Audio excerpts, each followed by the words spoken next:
and this is the 37th Big East Tournament, and tomorrow will be the 16th time that the 1 will play the 2 in the Big East Tournament Final, and the number 1 seed has won 8 of those previous 15 matchups.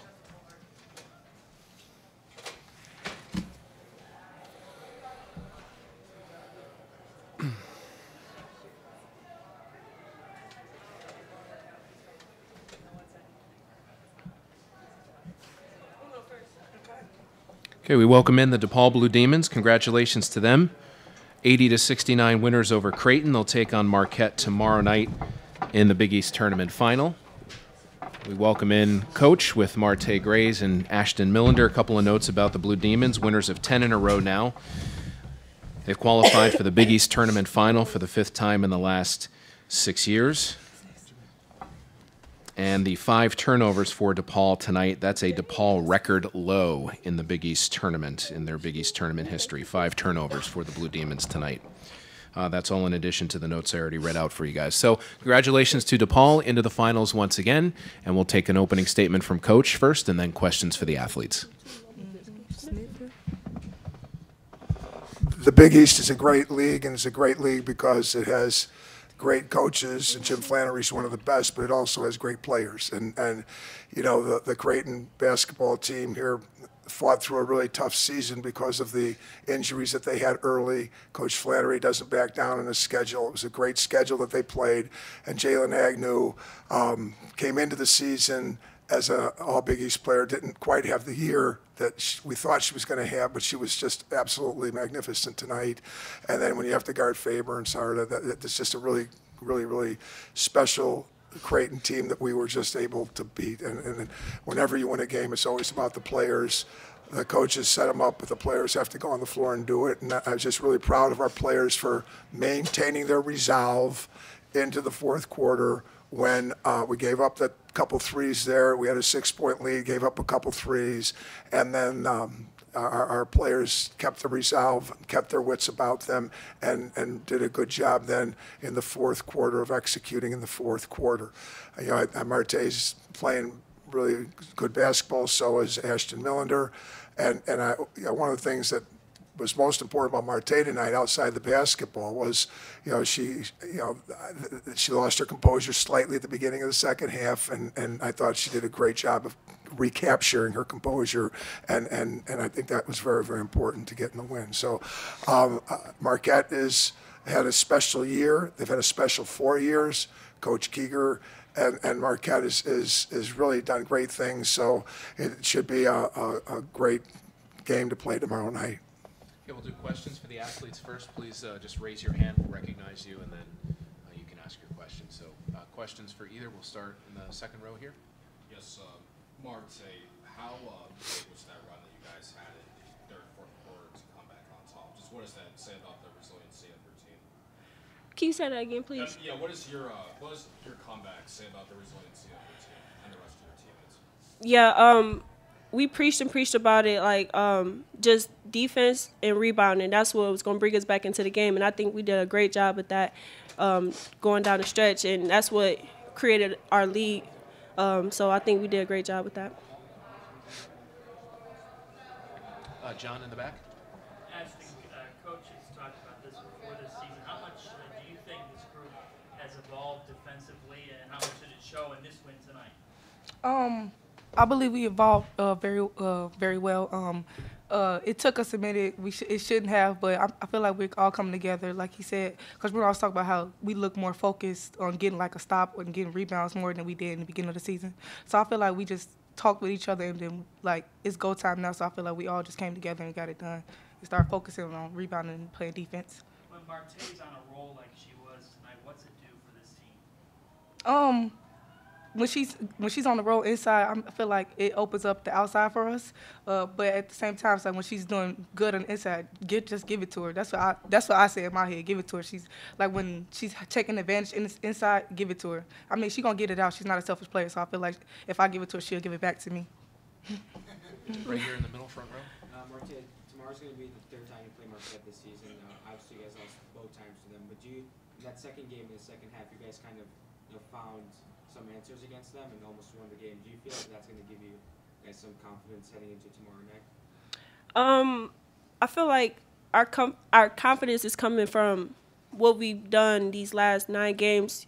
I'm telling you, this stretch has definitely just been our main focus has been defense. So I know if we just continue to focus on our defensive end rebounding, we'll take care of business. And that's just because we have great players. And I'm not saying that Marquette doesn't have great players, but we know we need to be on our defensive game tomorrow. So that's where I'm really confident about as well. Right here, second row again.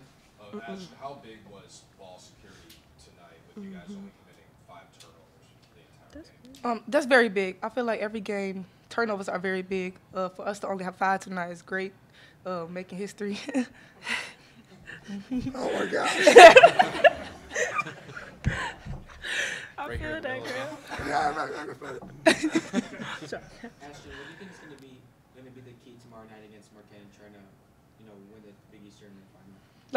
Like Mart'e said, Marquette has very good players, so just containing them, playing defense, and getting rebounds, offensive-wise and defensive-wise, they're very good in transition. So I feel like us getting stops, focusing on defense, we'll get the job done. Great, ladies, thank you. We'll get you Thank back you. to the locker room. Thank you. Congratulations. We'll see you tomorrow night. We'll reset. We'll take questions for Coach. Great job, you two.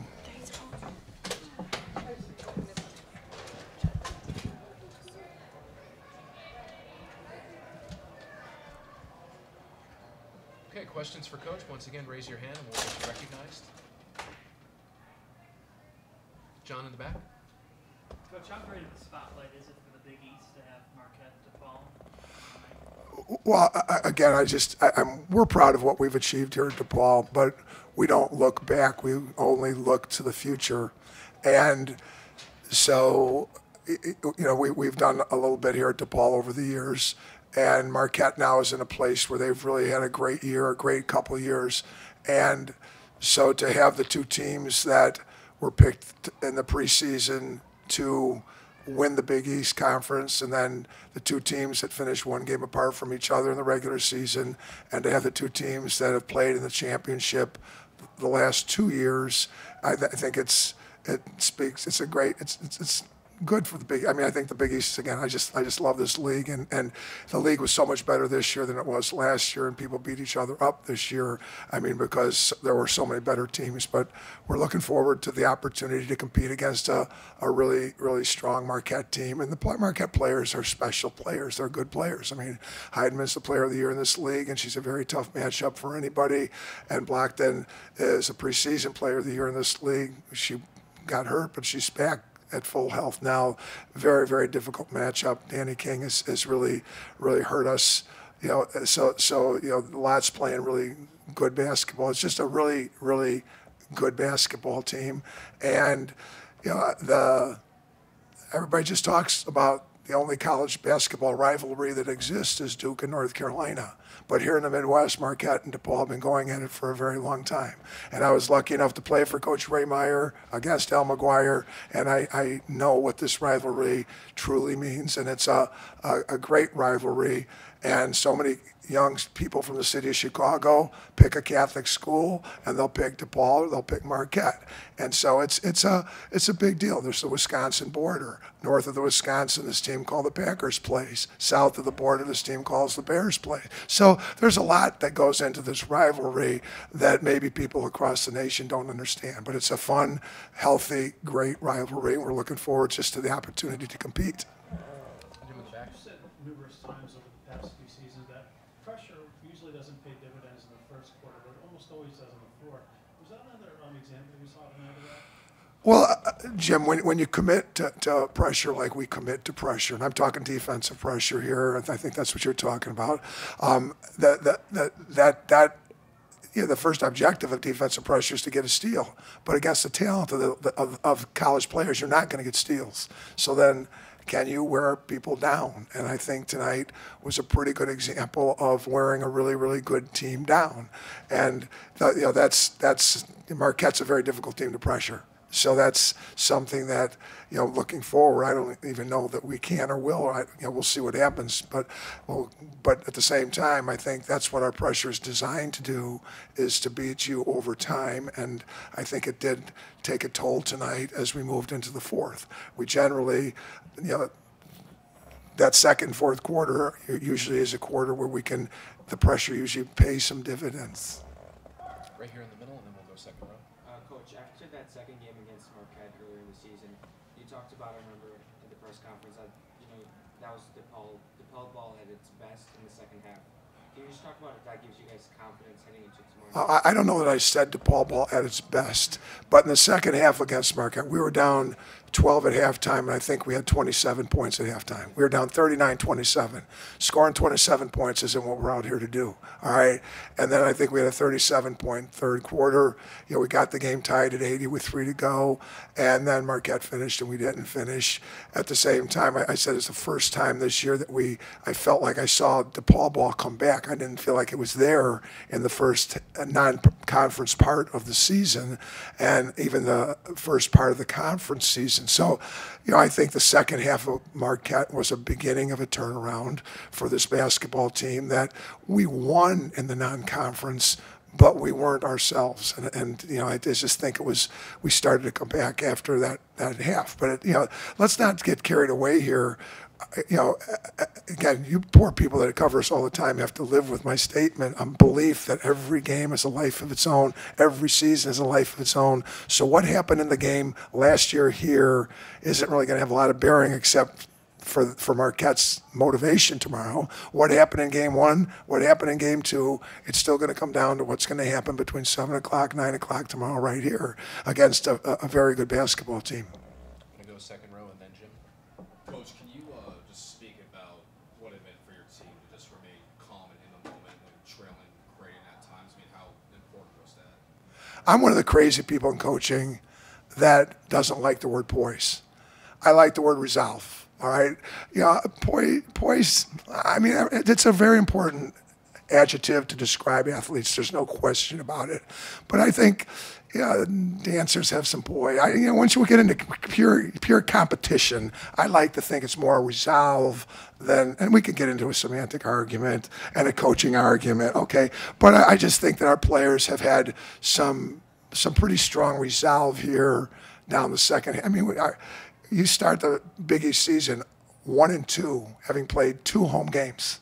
That's not the way to think you're going to win a Big East Conference championship. And we still put ourselves in position to almost pull off the regular season tie coming down to the last game of the year. So I just think our players have had to have a lot of resolve through this stretch here. I've had to learn our team, and it took me a while to learn this basketball team. I'm still learning it, but I think we're getting more educated about what we have with our different combinations. We have a solid 4 players in our 2 seniors, Mart'e, Grace, Ashton, Millender, Kelly Campbell, our juniors. Those are 4 staunch players, and then it's kind of you pick it and you try to figure out who's going to. Tanita Allen gave us some great ball tonight. It was maybe 6 minutes and 7 points, and she gave us some great minutes tonight. Lexi wasn't really having a great night tonight. Lexi held, and I really was questioning who could be the 5th player coming down the stretch of the game, and I was ready to go back with Tanita Allen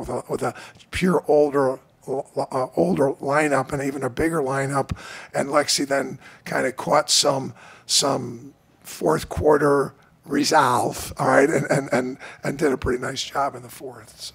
Jim, are you able to expand on what you said about your bench play tonight? Yeah, Deba Kelja gave us. Deba Kelja gets in the game and she just gives you. She just finds ways to score the basketball. It's unorthodox looking, but she just finds ways. And then Sonia Morris. I thought let's start with Maya Stovall started the game, but she's really in that rotation, even though she starts. I thought she had a really good beginning to the game. I didn't think it really continued, but I thought Bekelja gave us some really strong minutes. Sonia Morris gave us a couple, some strong minutes in there, and Tanita Allen did a good job as well. So I just think, and then Bekelja, Bekelja also was involved with giving up a couple of those threes there. We're not trying to give very good Creighton team threes, and we gave up 2 threes after we took a 6-point lead. Last question. Our 5-point lead. Sorry, Coach. Coach, I know you mentioned that every game is on an island, but the dynamics change maybe a little for Marquette. No Davenport this time around. She was in the game both times earlier. How do you think that perhaps changed the exterior game plan? Well, it's tragic that Marquette has had to deal with, Davenport is a really special part of the Marquette equation. And yet, sometimes when we talk about these seasons having lives of their own, if you would ask Coach Giger, I don't want to speak for Coach Giger, but I don't think she would like to have seen Blackton go down this season. I think she would have liked to have seen Blackton play every game. But sometimes you find some silver linings. Blackton going down created the emergence of Lott. So now you have the Lott factor here, and that's a very, very good player. The dynamic changes, there's no question about it, but they weren't overly big to begin with, even though Davenport gave them great strength in the middle. I'm not trying to take anything away from her about that, but they still weren't a big basketball team. You're still dealing with, I didn't mention Wilborn before. I should have mentioned Wilborn. That's one of the toughest basketball players in this league, and she's just a really, really good basketball player, and a tough matchup. She's going to get to the rim. He can't keep her from getting to the rim. So, I mean, with Lott and Wilborn and Heidemann and Blackton, this is still a really, really good basketball team, and Spingola's coming on and making some threes, and I think there's still a really, really excellent basketball team that has earned the right to really, I believe they've earned the right to still play at home in the Big East, in the NCAA tournament, but I'm a person that believes in the Big East, just like I believe we deserve 3 teams in. I think that's going to be a stretch at this point, but I think we deserve it, and the reason we're better this year than last year. We got 4 in last year, but I don't want to get off on a tangent right now about that, but it's going to be a really tough Marquette team to play against tomorrow night. And I feel for Davenport. We always feel for any injured athlete. Coach, thanks. We'll see you tomorrow. Thank you all for covering women's sport or women's basketball. We really do appreciate it. 10,000 tomorrow, right? All right. Come on, get them out here.